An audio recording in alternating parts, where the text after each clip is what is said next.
Well my dear students, इसके पहले मैंने आपको लेक्चर 1, 2, 3 में ये बताया था कि किस तरह से एक सेंटेंस अंग्रेज़ी में कंस्ट्रक्ट किया जाता है। आइए आज देखते हैं कि वास्तव में अंग्रेज़ी में सेंटेंस कितनी तरह से लिखा और बोला जाता है। देखो, अंग्रेज़ी में सेंटेंस दो तरह से लिखा और बोला जाता है। एक एट्रीब्यूटिवली, एक सेंटेंस एट्रीब्यूटिवली लिखा जाता है और दूसरा प्रेडिकेटिव मैनर में लिखा जाता है। मीन्स सेंटेंस एट्रीब्यूटिव मैनर का मतलब ये हुआ कि कौन सी बात पहले बोली और लिखी जाती है। बेसिकली इंग्लिश लैंग्वेज में एट्रीब्यूटिव यूज़ एडजेक्टिव्स के होते हैं, लेकिन जब सेंटेंस का कंस्ट्रक्शन होता है तो उसमें भी एट्रीब्यूटिव मैनर अप्लाई होता है। एट्रीब्यूटिव मैनर का मतलब एक सेंटेंस के कितने इंग्रेडिएंट्स हो सकते हैं और वो अंग्रेज़ी में कैसे लिखे और बोले जाते हैं। तो इसके लिए मैंने आपको बताया था कि अंग्रेज़ी के एक सेंटेंस में, जस्ट ट्राई टू अंडरस्टैंड, मैं बात कर रहा हूँ इंग्लिश स्पीकिंग और इंग्लिश राइटिंग की।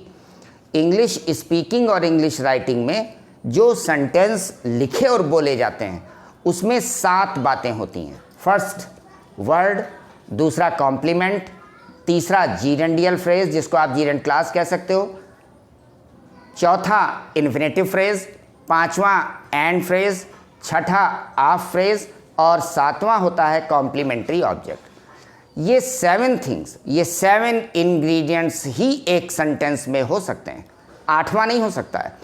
और ये 7 इंग्रेडिएंट्स जहाँ सोचे जाते हैं अंग्रेज़ी में वहीं बोले जाते हैं और वहीं लिखे जाते हैं। बस अंग्रेज़ी में ये 7 इंग्रेडिएंट्स अगर वर्ब के पहले सोचे जाते हैं और अगर वो सब्जेक्ट नहीं हैं तो वो वर्ब के बाद बोले जाते हैं। लेकिन अगर इन 7 इंग्रेडिएंट्स में से कोई बात वर्ब के पहले है और वो सब्जेक्ट का काम कर रही है तो वो वर्ब के बाद नहीं बोली जाती है। ये मैंने आपको 3 लेक्चर्स में बताया था। अब आइए प्रेडिकेटिव सेंटेंस। प्रेडिकेटिव सेंटेंस का रिश्ता ग्रामर से है, ये ध्यान दीजिएगा आप। प्रेडिकेटिव सेंटेंस का रिश्ता ग्रामर से है। बहुत से लोग कहते हैं कि जब अंग्रेज़ी बोली जाती है तो उसमें ग्रामर नहीं देखी जाती। ऐसा नहीं है। आप हु आर आई नहीं बोल सकते हो, आप आई हैज़ गॉन नहीं बोल सकते हो, आप दे इज़ प्लेइंग नहीं बोल सकते हो, बिकॉज ये ग्रामर नहीं, ये लिंग्विस्टिक है। मीन्स अंग्रेज़ी के सेंटेंस के कंस्ट्रक्शन में जितनी बातें होती हैं वो सब उसी मैनर में चलती हैं। लेकिन ग्रामर नहीं देखी जाती का मतलब ग्रामर के जितने पार्ट्स हैं वो नहीं देखे जाते। तो ग्रामर में क्या है? नंबर 1 पार्ट्स ऑफ स्पीच है, ये ग्रामर का पार्ट है। दूसरा वर्ड वोकेबलरी और डिक्शन है, ये भी ग्रामर का पार्ट है। नंबर 3 एक सेंटेंस का एक्टिव और पैसिव होना, ये भी ग्रामर का पार्ट है। एक सेंटेंस का डायरेक्ट या इनडायरेक्ट होना, ये भी ग्रामर का पार्ट है। एक सेंटेंस का नेगेटिव या इंट्रोगेटिव होना, ये भी ग्रामर का पार्ट है। असर्टिव होना ग्रामर का पार्ट है। एक सेंटेंस का सिंपल, कॉम्प्लेक्स, कंपाउंड या मल्टीपल होना, ये भी ग्रामर का पार्ट है। तो जो कहते हैं कि ग्रामर नहीं देखी जाती का मतलब ये हुआ, आप सेंटेंस चाहे एक्टिव बोलो चाहे पैसिव बोलो, ग्रामर नहीं देखी जाती। चाहे आप बोलो the boys wrote a letter और चाहे आप बोलो a letter was written by the boys, दोनों सही। डायरेक्ट इनडायरेक्ट, चाहे आप डायरेक्ट बोलो चाहे इनडायरेक्ट बोलो, चाहे आप बोलो I heard the news was correct और चाहे आप ये बोलो I heard that the news was correct, दोनों सही है, क्योंकि ग्रामर नहीं देखी जाती। These are the ingredients of grammar. आप चाहे बोलो the sun rises in the east और चाहे आप बोलो does the sun not rise in the east, दोनों का सेम सेंस है। ग्रामर नहीं देखी जाती का मतलब आप चाहे अफर्मेटिव मैनर में बोलो चाहे आप इंट्रोगेटिव नेगेटिव मैनर में बोलो। चाहे आप बोलो my brother went to Agra to see the Taj, simple one. My brother went to Agra where he saw the Taj, complex one. My brother went to Agra and saw the Taj, compound one. आप चाहे simple manner बोलो, complex manner में बोलो, compound manner में बोलो, अंग्रेज़ी में grammar नहीं देखी जाती। ये सेंस है ग्रामर का। ग्रामर का मतलब ये नहीं है कि आप सिंगुलर वर्ब के साथ सिंगुलर सब्जेक्ट के साथ प्लूरल वर्ब बोलोगे या प्लूरल सब्जेक्ट के साथ सिंगुलर वर्ब बोलोगे। वर्ब कैसे बोले जाते हैं इसका आपको ध्यान रखना है, ये मैं आपको बाद बताऊंगा। वर्ब के 3 मूड होते हैं, एक होता है इंडिकेटिव मूड, एक होता है सब्जेक्टिव मूड और एक होता है इम्परेटिव मूड। ये मूड वर्ब के कैसे होते हैं और कैसे लिखे और बोले जाते हैं I will tell you in later classes, बाद के क्लासेस में आपको बताऊंगा। आज मैं आपको ये बताना चाह रहा हूँ कि जो प्रेडिकेटिव सेंटेंस हैं उनका रिश्ता ग्रामर से होता है। यानी अगर आपको कोई सेंटेंस एक्टिव से पैसिव बनाने को आएगा तो वो प्रेडिकेटिव मैनर में लिखा होगा, कोई सेंटेंस डायरेक्ट से इनडायरेक्ट करने को आएगा तो प्रेडिकेटिव मैनर में लिखा होगा, 2 या 2 से अधिक सेंटेंस को कंबाइन करके सिंपल, कॉम्प्लेक्स या कंपाउंड बनाने को आएगा तो वो 2 और more sentences shall be written in a predicative manner. अगर कोई सेंटेंस निगेटिव या इंट्रोगेटिव बनाने को आएगा तो जो सेंटेंस आपसे निगेटिव या इंट्रोगेटिव बनाने को कहा गया है that shall be written in predicative manner. Means predicative manner का सेंटेंस का रिश्ता इंग्लिश ग्रामर से है। तो just try to understand predicative sentence का स्ट्रक्चर क्या होता है। तो बहुत ध्यान से देखिएगा, अंग्रेज़ी में प्रेडिकेटिव सेंटेंस, जो मैंने सबसे पहले बात बताई, अंग्रेज़ी में प्रेडिकेटिव सेंटेंस का रिश्ता ग्रामर से होता है। ग्रामर का मतलब सिंटैक्स, ग्रामर का मतलब use of the words of parts of speech, grammar का मतलब active, passive, direct, indirect, synthesis, transformation, grammar का मतलब डिक्शन, ग्रामर का मतलब change. These are all the subject of grammar. तो जो प्रेडिकेटिव सेंटेंस है उसका एक स्ट्रक्चर फिक्स है। प्रेडिकेटिव सेंटेंस में बेसिकली 5 प्लेसेस होती हैं, ये आपको ध्यान रखना है। देखो, अगर प्रेडिकेटिव सेंटेंस में आपने किसी एक पर्टिकुलर बात की जगह को बदला तो आपका सेंटेंस गलत हो सकता है। अंग्रेज़ी लिंग्विस्टिक में, जब अंग्रेज़ी लिंग्विस्टिक की बात होती है तब इन जगहों को अंग्रेज़ी में प्लेस कहते हैं। ये फर्स्ट प्लेस है, ये सेकंड प्लेस है, ये थर्ड प्लेस है, ये फोर्थ प्लेस है और ये फिफ्थ प्लेस है। ग्रामर में जब बात ग्रामर की आती है तो ग्रामर में इनको केस कहते हैं। यानी ये फर्स्ट, ये सेकंड, ये थर्ड, ये फोर्थ, ये फिफ्थ, ये 5 केस हैं। केस का मतलब जिसमें कोई चीज़ रखी जाए। जैसे आप पेन का केस क्लिप लगाते हो, चश्मे को केस में रखते हो, अपने सूट को केस में रखते हो, सूट केस कहलाता है। जो ब्रीफ छोटी फाइलें होती हैं उसको केस में रखते हो तो ब्रीफ केस कहलाता है। Means case means the thing in which something is kept, वो चीज़ जिसमें कोई चीज़ रखी जाए। तो दिस इज़ केस। ये जो पहला केस है अंग्रेज़ी में इस जगह पर सब्जेक्ट आता है। जो दूसरा केस है अंग्रेज़ी में इस जगह पर वर्ब आता है। जो तीसरा केस है अंग्रेज़ी में इस जगह पर ऑब्जेक्ट आता है। और अंग्रेज़ी में जो चौथा केस है इस जगह पर अंग्रेज़ी में कॉम्प्लीमेंट आता है। और जो लास्ट केस है इसमें एडवर्ब आता है। एक बात का ध्यान रखिएगा, एडवर्ब का यूज़ इंग्लिश ग्रामर और लिंग्विस्टिक में नियरर टू द वर्ब होता है। लेकिन जो प्रेडिकेटिव सेंटेंस होता है उसमें ये बताने के लिए कि ये पर्टिकुलर कॉम्बिनेशन एडवर्ब है, इसको लास्ट में रखा जाता है। Only to learn English, only to understand the sentences in English, केवल सेंटेंस को अंग्रेजी में समझने के लिए। Otherwise this adverb can be put anywhere in the sentence और particularly specially nearer to the verb. Understand? तो देखो, ये जो पहली जगह है, जो पहला केस है, this is known as the case of subject. यानी आप जितने वर्ड्स इसमें रख देंगे वो सब सब्जेक्टिव केस कहलाएंगे। ये दूसरा केस वर्ब का है, इसमें जितने वर्ड्स आप रख देंगे वो सब वर्बल केस कहलाएंगे। तीसरा ऑब्जेक्ट की जगह है, इसमें जितने वर्ड्स आप रख दोगे वो सब ऑब्जेक्टिव केस कहलाएंगे। और इसमें जितने वर्ड्स आप रख देंगे वो कॉम्प्लीमेंट्री केस कहलाएंगे। And this is adverbial case.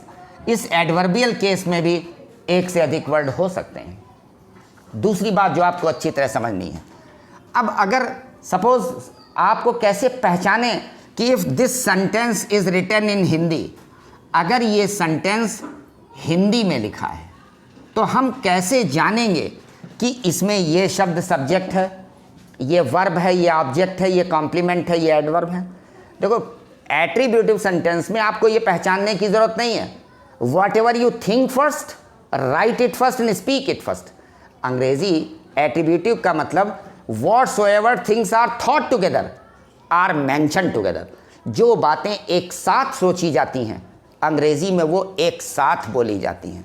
This is the way to speak English and this is the way to understand the sentence which is written in attributive manner. यही वो चीज सेंटेंस है जिसको आप एट्रीब्यूटिव मैनर में लिखते हैं, यानी जिसको पहले सोचते हैं उसको पहले लिख देते हैं। मीन्स इंग्लिश ग्रामर में अगर आप महसूस करें तो English grammar day to day revise होती रहती है। इंग्लैंड में एक संस्था है जिसका नाम है इंग्लिश लैंग्वेज बुक सोसाइटी। इसकी बुक्स भी पब्लिश होती रहती हैं। तो उस बुक्स में डे टू डे की इंग्लिश के जो नए वर्जन्स हैं वो आते रहते हैं कि अब सेंटेंस का कंस्ट्रक्शन ऐसा भी माना जा सकता है, अब ये ऐसे भी बोला जाता है।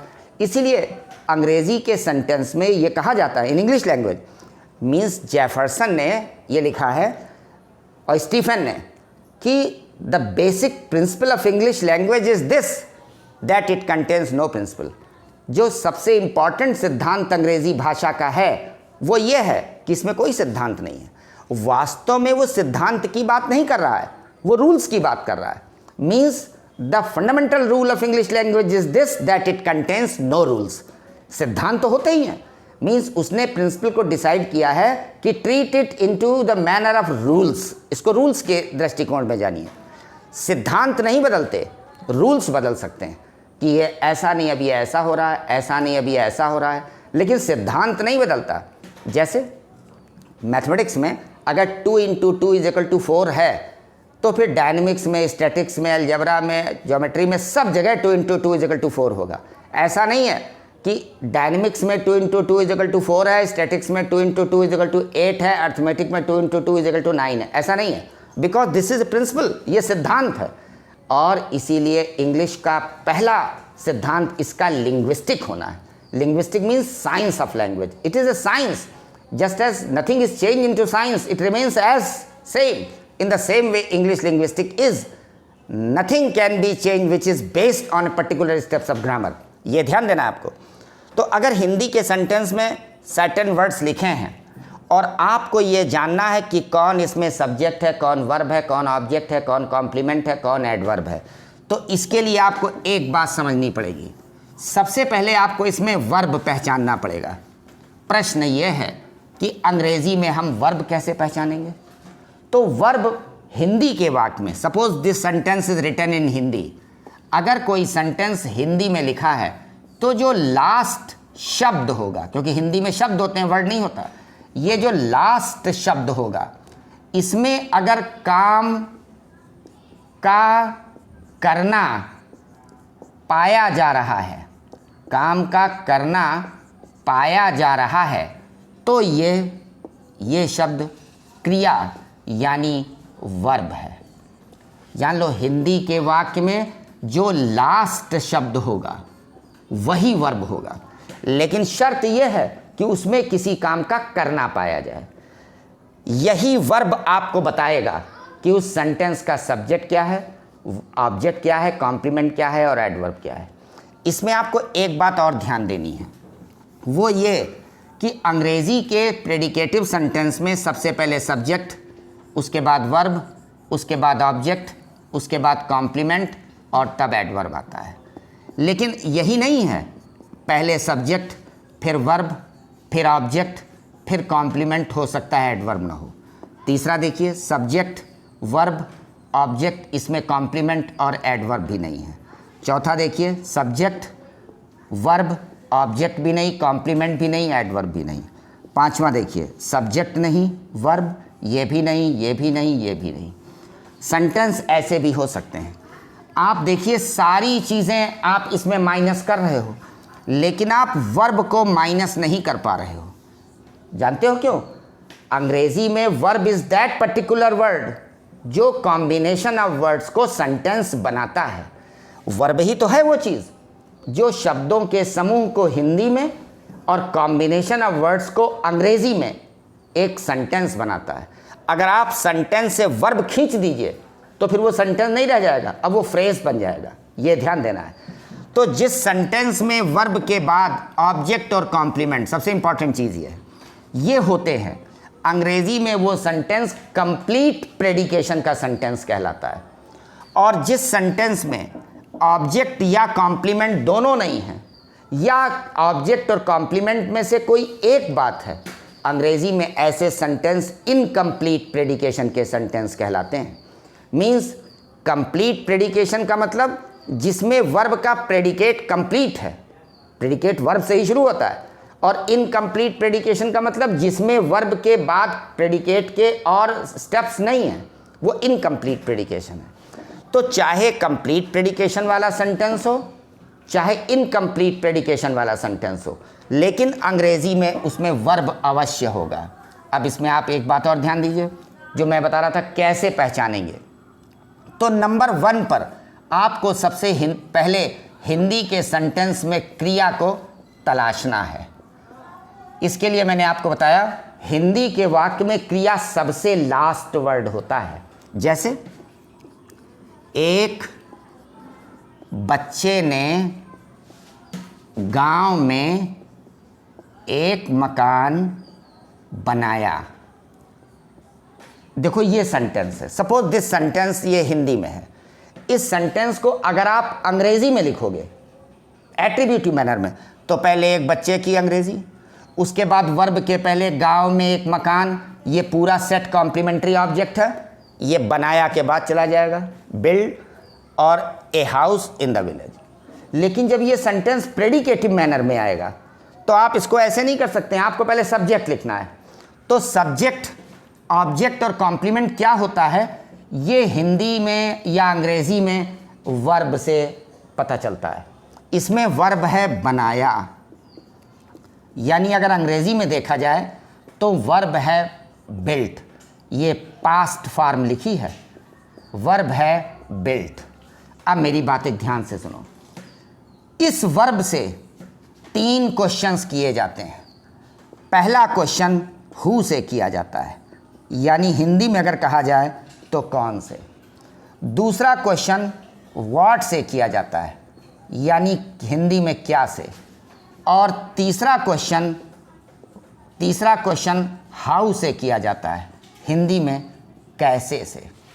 यानी जब आप इस क्रिया से पहला प्रश्न कौन से करेंगे, दूसरा क्या से और तीसरा कैसे से करेंगे, तो आपको सारी बातें उत्तर में मिल जाएंगी। एक बात का ध्यान रखिएगा, आपको पहला प्रश्न हु से ही वर्ब से करना है। आपने सोचा जब हम हु से प्रश्न करते हैं तो हमको उत्तर में ए मिलता है, व्हाट से प्रश्न करते हैं तो उत्तर में बी मिलता है। यानी जब हमको हु से और व्हाट से प्रश्न करने पर दोनों में डिफरेंट आंसर मिल रहे हैं, तो क्या ज़रूरत है पहले हु से प्रश्न करने की, पहले हम व्हाट से प्रश्न कर दें। यस, सही है। ऐसे आप कहीं सही हो सकते हैं, सब जगह सही नहीं हो सकते। इसलिए क्योंकि ये वर्ब अंग्रेजी में जो लास्ट में लिखा है, ये वास्तव में टू डू वाली क्रिया है। डू वाली क्रिया वो कहलाती है जिसमें किसी काम का करना पाया जाता है। और डू वाली क्रियाएं ट्रांसिटिव वर्ब भी हो सकती हैं और इनट्रांसिटिव वर्ब भी हो सकती हैं। ये मैं आपको बाद में बताऊंगा, जब मैं वर्ब का चैप्टर इन डिटेल पढ़ाऊंगा तो बता दूंगा ट्रांसिटिव वर्ब किसे कहते हैं और इनट्रांसिटिव वर्ब किसे कहते हैं।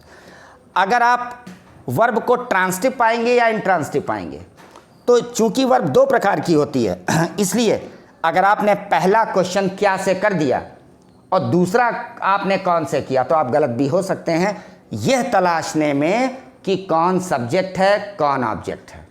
तो पहला प्रश्न कौन से किया जाता है, कैसे किया जाता है।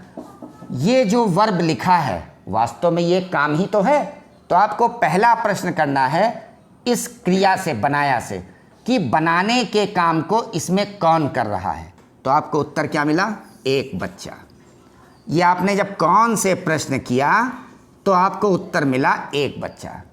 अब दूसरा प्रश्न क्या से होता है, क्या बनाया, तो उत्तर मिला आपको एक मकान। ये दूसरा उत्तर आपको क्या से प्रश्न करने पर मिला, यानी दूसरा प्रश्न जब आपने क्या से किया तो उत्तर मिला एक मकान। अब तीसरा प्रश्न कैसे से किया जाता है, कैसे बनाया, आपको कोई आंसर नहीं मिल रहा है। अब मेरी बात ध्यान से सुनिए। जब आप किसी क्रिया से कौन से प्रश्न करते हैं तो उत्तर में आपको एक शब्द भी मिल सकता है और 1000 शब्द भी मिल सकते हैं। जस्ट ट्राई टू अंडरस्टैंड, अंग्रेजी शॉर्टेस्ट सेंटेंस पर भी लिखी जाती है और द लॉन्गेस्ट सेंटेंस पर भी लिखी जाती है। शॉर्टेस्ट सेंटेंस को लिखने में एक्सपर्ट और एडेप्ट था फ्रांसिस बेकन, जिसके सेंटेंस एफोरिस्टिक और प्रोवर्बियल हैं, और लॉन्गेस्ट सेंटेंस लिखने में एक्सपर्ट था चार्ल्स लैम्ब, जिसको लैम्बियन इंग्लिश कहते हैं। मीन्स लैम्बियन इंग्लिश का मतलब long sentences, long paragraphs, minimum पाज, स्मॉल पाज, लॉन्ग पाज। तो अगर आप कौन से पहला प्रश्न करेंगे कि बनाने का काम, खाने का काम, लिखने का काम, पढ़ने का काम, तैरने का काम, गिरने का काम कौन कर रहा है, तो आपको एक शब्द भी उत्तर में मिल सकता है और 1000 भी मिल सकते हैं। ये जितने शब्द आपको उत्तर में मिलेंगे ये सब उस वर्ब के यानी उस सेंटेंस में सब्जेक्ट होंगे। ऐसे जब आप उसी क्रिया से क्या से प्रश्न करेंगे, क्या बनाया, तो भी आपको एक शब्द भी उत्तर में मिल सकता है और 1000 शब्द भी मिल सकते हैं। ये सारे शब्द उस सेंटेंस में उस वर्ब का ऑब्जेक्ट होंगे। और तीसरा प्रश्न जो आप कैसे से करते हो, जब आप कैसे से प्रश्न करोगे तो आपको उत्तर में यहाँ पर भी एक शब्द भी मिल सकता है और 1000 भी मिल सकते हैं, लेकिन ये सारे उत्तर अंग्रेजी में एडवर्ब होंगे। तो इस सेंटेंस में देखिए सब्जेक्ट है, इस सेंटेंस में ऑब्जेक्ट है और इस सेंटेंस में एडवर्ब नहीं है। जब आपने तीनों से क्वेश्चन कर लिए, आपको उत्तर मिल गया, तो जो बचा है गांव में, ये कॉम्प्लीमेंट है। मीन्स जब आप सारे प्रश्न कर लें और उसके बाद भी कोई वर्ड बच जाए तो वो कॉम्प्लीमेंट कहलाता है। लेकिन एक बात का ध्यान रखिएगा, complement in predicative sentences in English is known the word that contains preposition. ये ध्यान रखिएगा। मीन्स जिस सेंटेंस में कॉम्प्लीमेंट उत्तर में आपको मिल रहा है तो वो एक ऐसा वर्ड होगा जिसमें कोई प्रीपोजिशन लगा होगा। अब इस सेंटेंस को जब आप अंग्रेजी में लिखेंगे प्रेडिकेटिव मैनर में, तो सबसे पहले एक बच्चे की अंग्रेजी आएगी, यानी ए चाइल्ड। उसके बाद सब्जेक्ट के बाद पहले आता है सब्जेक्ट, फिर वर्ब, फिर ऑब्जेक्ट, फिर कॉम्प्लीमेंट और तब एडवर्ब। तो आपने सब्जेक्ट लिख दिया, अब इसके बाद वर्ब। वर्ब था बनाया, तो आपने बिल्ट लिख दिया। उसके बाद ऑब्जेक्ट आपने छाटा था ए हाउस, ये लिख दिया। अब उसके बाद कॉम्प्लीमेंट, गांव में, इन दी विलेज। अब एडवर्ब वो इसमें है नहीं, तो ये फुल स्टॉप। सेंटेंस क्या बन गया, a child built a house in the village. कोई दिक्कत? तो ये ध्यान देना है आपको। दूसरा देखिए, जब कोई सेंटेंस इसी तरह ऐसे ही लिखा जाता है, देखिए, एक माली ने बगीचे में बहुत से पौधे ईमानदारी से लगाए थे। इसमें देखिए लास्ट वर्ड है लगाए, और लगाने का काम किया जा सकता है। इसका मतलब ये लगाए शब्द वर्ब है। इससे आपको 3 प्रश्न करने हैं। पहला प्रश्न कौन से, दूसरा प्रश्न क्या से, और तीसरा प्रश्न कैसे से। जब आप कौन से प्रश्न करेंगे तो उत्तर में आपको सब्जेक्ट मिलेगा, क्या से प्रश्न करेंगे तो ऑब्जेक्ट मिलेगा, और कैसे से प्रश्न करेंगे तो एडवर्ब मिलेगा। तो लगाने का काम इसमें कौन कर रहा है, एक माली, तो ये सब्जेक्ट हो गया। देखिए, फिर उसके बाद दूसरा प्रश्न क्या से, क्या लगाए, बहुत से पौधे, ये देखिए आपको मिल गया ऑब्जेक्ट। उसके बाद कैसे लगाए, ईमानदारी से, ये देखिए मिल गया आपको एडवर्ब। बहुत ध्यान से, एडवर्ब पहले छांटा जाता है क्रिया से कैसे से प्रश्न करके, इसलिए कि देखिए ईमानदारी के बाद से प्रीपोजिशन लगा है, देखने में ये भी कॉम्प्लीमेंट लग रहा है, जैसे बगीचे में लगा है, लेकिन ये कॉम्प्लीमेंट नहीं है। This combination of words is used here in this sentence as an adverb. तो आपने जब कैसे से प्रश्न किया तो आपको उत्तर में मिला ईमानदारी से, तो ये हो गया एडवर्ब। अब बचा क्या इसमें? एक बचा बगीचे में। आपने सब्जेक्ट छांट लिया इसी वर्ब से, इसी वर्ब से आपने सब्जेक्ट छांटा, इसी वर्ब से आपने ऑब्जेक्ट छांटा, इसी वर्ब से आपने एडवर्ब छांटा, और सबसे पहले आपने वर्ब छांट लिया था, ये वर्ब है। अब जो बचा वो कॉम्प्लीमेंट है। क्या बचा? बगीचे में, ये कॉम्प्लीमेंट है। तो अंग्रेजी में सबसे पहले क्या आता है? सब्जेक्ट। तो सब्जेक्ट आपने क्या लिखा? एक माली, ए गार्डनर। उसके बाद वर्ब, वर्ब क्या है? लगाए, प्लांटेड। उसके बाद ऑब्जेक्ट, ऑब्जेक्ट आपने क्या चाहता था? बहुत से पौधे, मेनी प्लांट्स। उसके बाद आपने क्या छाटा था? एडवर्ब। छाटा एडवर्ब था, लेकिन ये लास्ट में जाएगा, इसके बाद कॉम्प्लीमेंट आएगा। कॉम्प्लीमेंट क्या है? बगीचे में। आपने कॉम्प्लीमेंट बगीचे में को अंग्रेजी में लिखा इन गार्डन। क्या बना? A gardener planted many plants in garden. और अब ईमानदारी से, ये एडवर्ब है। अंग्रेजी इसकी होगी ऑनेस्टली, OHNESTLY। अब ये ऑनेस्टली कैसे हो गया? विद ऑनेस्टी क्यों नहीं आया? इसलिए नहीं आया क्योंकि एडवर्ब वो वर्ड है जो किसी वर्ब का मैनर शो करता है कि वो काम कैसे किया जा रहा है। जब आप लिखोगे विद ऑनेस्टी तो ये कॉम्प्लीमेंट होगा, जबकि वास्तव में ईमानदारी के साथ एक काम किया जा रहा है। बहुत जस्ट ट्राई टू अंडरस्टैंड क्यों ये एडवर्ब है। ईमानदारी से, इसमें ईमानदारी से एक माली नहीं है, इसमें ईमानदार बगीचा नहीं है, इसमें ईमानदारी से बहुत पौधे नहीं हैं, इसमें ईमानदारी से लगाने का काम किया जा रहा है। Then the word which modifies the verb is known as adverb.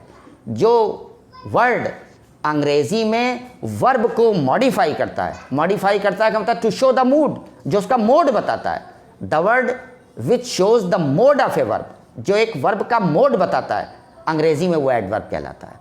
तो means if you have written here a gardener planted many plants in the garden with honesty, the sentence is meaningful but it is not grammatically correct, because with where you have used with honesty, at that place it would be written honestly, because an action, एक action किया गया है with honesty.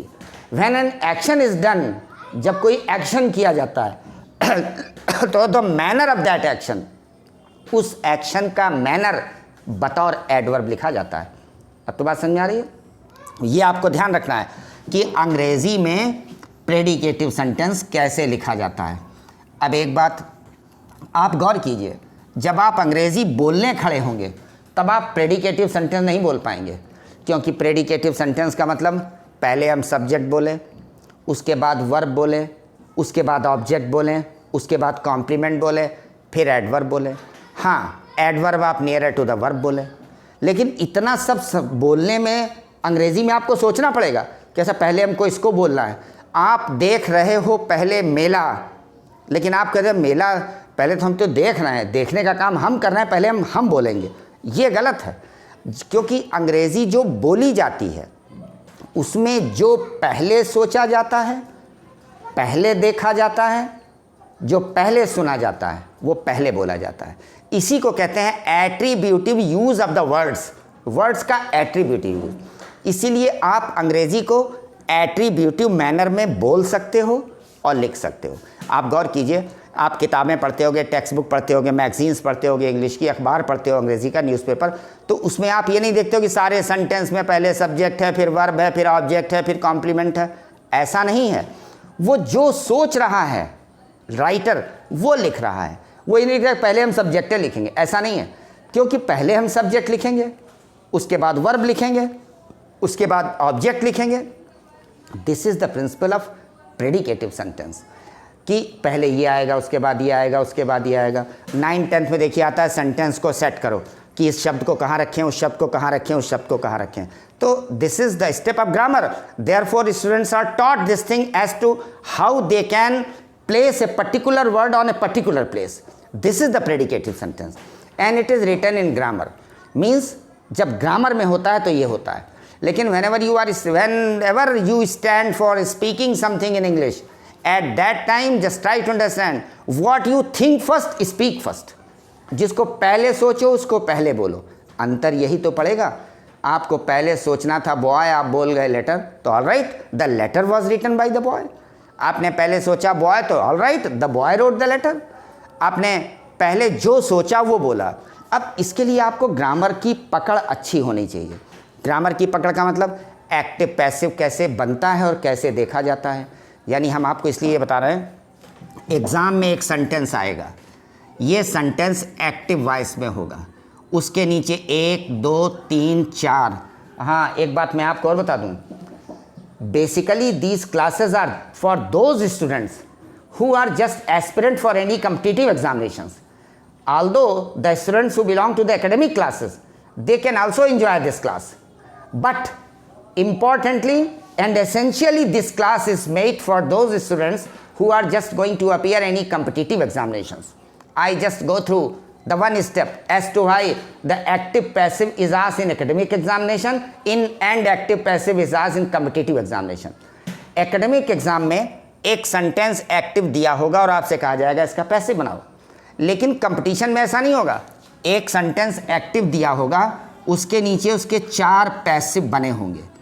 वो कहेगा बताओ इसमें कौन सा पैसिव सही है, उसको टिक करो. जैसे मान लीजिए इसका नाम है A, B, C और D. आपने कहा जो B वाला है वो सही है. इसका मतलब आपने अपनी OMR शीट में A, B, C, D इस तरह लिखा है और ये 4 गोले बने हैं. आपने कहा ये B है, तो आपको ये B वाला सर्किल ब्लैक कर देना है. This is the way to appear in the examination and to respond the question in competitive examination. तो उसमें सब बनाया होगा. आपको बनाना नहीं है कि एक्टिव का पैसिव बनाएं, लेकिन एकेडमिक एग्जाम में आपको ये एक्टिव से पैसिव बनाने को आएगा. तो जब मैं ग्रामर की तरफ बढ़ूंगा तो मैं आपको बताऊंगा एक सेंटेंस एक्टिव से पैसिव कैसे बनता है और कैसे पहचाना जाता है. आप देखते ही टिक कर दोगे कि इसका बी सही है.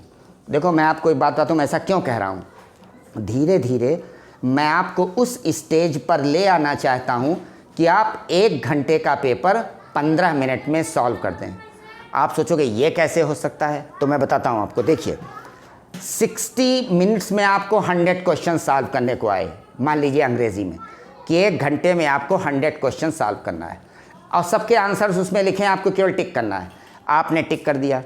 अब आप बाहर आए एग्ज़ाम के, आपने मेरे से कहा कि सर मेरा ये 100 क्वेश्चंस मैं कर आया हूँ, 1 घंटे का टाइम था 60 मिनट्स का, तो देखिए मेरे कितने सही हैं कितने गलत हैं. तो मैंने उसको चेक किया, मैंने आपको 15 मिनट में बता दिया कि तुम्हारे 100 में 80 सही हैं या 70 सही हैं या 40 सही हैं या 90 सही हैं. आप खुश होकर या दुखी होकर चले गए. इम्पॉर्टेंस ये नहीं थी कि आपको खुशी हुई आपके ज़्यादा सही हैं या आपको दुख हुआ कि आपके कम सही हैं. आपको ये सोचना चाहिए कि इस आदमी के दिमाग में ऐसा कौन सा सॉफ्टवेयर पड़ा है कि जो काम हमको 1 घंटे में हम 100 क्वेश्चन सॉल्व नहीं कर पा रहे थे, ये काम मेरे लिए मुसीबत था. इसने 15 मिनट में 100 क्वेश्चन चेक करके बता दिए कि तुम्हारे इतने सही इतने गलत हैं. यही सॉफ्टवेयर मैं आपके दिमाग में डाल दूंगा कि कैसे आप 15 मिनट में टिक कर दें. जैसे SSC CGL होता है, इसमें 25 क्वेश्चन आते हैं. CDS NDA होता है, 25 क्वेश्चन आते हैं. आपको वो 25 क्वेश्चन 10 मिनट्स में सॉल्व करने होते हैं. तो प्रश्न ये है, आपको 10 मिनट्स भी कम लग रहे हैं और मैं उन 25 क्वेश्चंस को 2 मिनट्स में सॉल्व कर दूंगा. तो प्रश्न ये है, ये कैसे पता चला. आप कहोगे आपको लंबा एक्सपीरियंस है. नो डाउट, आपको भी लंबा एक्सपीरियंस है, आप भी जानते हो. बस आप ये नहीं जान पा रहे हो कि एक पर्टिकुलर वर्ड का प्लेसमेंट कैसे होता है. ये तरीका मैं आपको बता दूंगा कि आप भी 25 क्वेश्चंस का आंसर 10 मिनट्स नहीं 5 मिनट्स में दे दोगे, क्योंकि अंग्रेज़ी एक सेट प्रिंसिपल पे ट्रेवल करती है. आपको वही देखना है. तो इसके लिए मैं आपको एक बात बताता हूं जिसको आपको ध्यान रखना है. एक सेंटेंस अंग्रेज़ी में मीनिंगफुल हो सकता है लेकिन ग्रामेटिकली इनकरेक्ट हो सकता है. दूसरा, एक सेंटेंस अंग्रेज़ी में ग्रामेटिकली करेक्ट हो सकता है लेकिन वो मीनिंगफुल नहीं हो सकता है. सपोज दीपक एक लड़का है, आपने अंग्रेजी में बोला दीपक इज़ ए गुड गर्ल। देखिए ये सेंटेंस ग्रामेटिकली बिल्कुल करेक्ट है, लेकिन ये मीनिंगलेस है, क्योंकि इनफैक्ट दीपक एक लड़की नहीं लड़का है। तो देखिए एक सेंटेंस ग्रामेटिकली करेक्ट था, लेकिन ये मीनिंगफुल नहीं था। दूसरा देखिए, एक सेंटेंस मीनिंगफुल होगा लेकिन वो ग्रामेटिकली इनकरेक्ट होगा। जैसे if you will come to me I shall help you, यदि तुम मेरे पास आओगे तो मैं तुम्हारी मदद करूंगा। देखिए ये सेंटेंस मीनिंगफुल है। When you just translate it into your own language then you find that this sentence is meaningful, correct, लेकिन ये ग्रामेटिकली गलत है, क्योंकि सेंटेंस की शुरुआत इफ नाम के कंजंक्शन से हो रही है। ये सबऑर्डिनेट और कंडीशनल कंजंक्शन है, और जिस क्लास में कंडीशनल कंजंक्शन लग जाता है वो कंडीशनल क्लास कहलाता है, और उसमें विल और शैल नहीं आता है। तो देखिए इसमें सेंटेंस होना चाहिए if you come to me I shall help you, तब ये सेंटेंस ग्रामेटिकली करेक्ट होता। और आपने क्या बोला, if you shall come to me I shall help you, means अंग्रेजी में आपने सेंटेंस तो मीनिंगफुल बोला लेकिन वो ग्रामेटिकली इनकरेक्ट है। ऐसा किन बच्चों के साथ होता है? जान लो, ऐसा बेटा उन बच्चों के साथ होता है जो अंग्रेजी के पेपर को हिंदी में समझकर उसका सेंस निकालकर ऑप्शंस टिक करते हैं। इसका मतलब ये हुआ, ये लड़का अंग्रेजी के पेपर को हिंदी में सॉल्व करने की कोशिश कर रहा है, और इंग्लिश की ग्रामर अलग होती है और हिंदी की व्याकरण अलग होती है, दोनों सेपरेट हैं। अगर आप जस्ट अंग्रेजी के पेपर को सॉल्व कर रहे हैं और सबका अर्थ निकाल के सॉल्व कर रहे हैं, आप गलत हो सकते हैं, आपके मैक्सिमम ऑप्शंस गलत हो सकते हैं, क्योंकि हर अंग्रेजी का सेंटेंस हिंदी में कुछ न कुछ तो मीनिंगफुल अर्थ देगा ही। आपको लगेगा सब सही है, यानी आप सब no error no error no error करते चले जाओगे। ये ध्यान देने वाली बात है। दूसरी चीज़, ऐसे एग्ज़ाम में जो सब्जेक्ट वर्ब ऑब्जेक्ट मैंने बताया, प्रश्न ये है, आपको ये भी इम्तहान में आ सकता है। सपोज़ ये सेंटेंस आपके एग्ज़ाम में एक क्वेश्चन आया, इसमें ये और ये जगह खाली है और ये सब लिखा है। अब वो नीचे ऑप्शन दे रहा है A B C D। अब वो कह रहा है बताओ यहाँ पर क्या आएगा, क्या भरा जाएगा। तो ये जगह नंबर 2 है। देखिए आपको एक बार पहले ध्यान देना है कि the sentence which is asked in the examination whether it is written in predicative manner. If yes, अगर आप कहते हो the sentence is written here in predicative manner, therefore this place is the place of verb. इसका मतलब इतने options में जो option verb है वही आएगा। अगर आप कहते हो उसमें ए ऑप्शन वर्ब है तो आपका ए ऑप्शन सही है। अब प्रश्न ये आपने कहा इसमें बी भी तो वर्ब था, ए आएगा कि बी आएगा? तो प्रश्न ये है ए भी वर्ब है और बी भी वर्ब है, तब आपको थोड़ा ये ध्यान रखना है, ये वर्ब अगर ए और बी दोनों टू डू वाली क्रियाएं हैं तो वो ट्रांसटिव भी हो सकती हैं, इंट्रांसटिव भी हो सकती हैं। अब अगर वो ट्रांसटिव है, यहाँ आप सोचते हो ट्रांसटिव वर्ब आएगा तो ए ऑप्शन सही है, इंट्रांसटिव वर्ब आएगा बी ऑप्शन सही है। इसमें एक ऑप्शन वॉज है और एक ऑप्शन हैज़ भी है, तो आपको इसमें तो चारों वर्ब हैं। अब क्या आएगा, तो आपको देखना है बाद में क्या लिखा है। अगर बाद में प्रेजेंट पार्टिसिपल लिखा हुआ है तो न ये आएगा न ये आएगा, ये आएगा, क्योंकि प्रेजेंट पार्टिसिपल हमेशा टू बी वाली क्रिया के पहले वाले काइंड के साथ आता है, और टू बी वाली क्रिया का पहला काइंड है इज एम आर, इसका पास्ट फॉर्म वॉज वर, ये पहला काइंड है। अगर ये पास्ट पार्टिसिपल यहाँ लिखा है, मान लीजिए प्रेजेंट पार्टिसिपल नहीं, यहाँ पास्ट पार्टिसिपल लिखा है, तब ये हैज़ आएगा यहाँ, क्योंकि ये टू बी वाली क्रिया का दूसरा प्रकार है। ये पास्ट पार्टिसिपल अगर हैज़ है तो ये हैज़ के बाद आएगा। बात समझ आ रही? ये थोड़ा आपको ध्यान देना है। I will tell you later on in the chapter of verb in what manner the sentence is accepted. Okay, well, next lecture I will deliver you later on. Thank you, boys.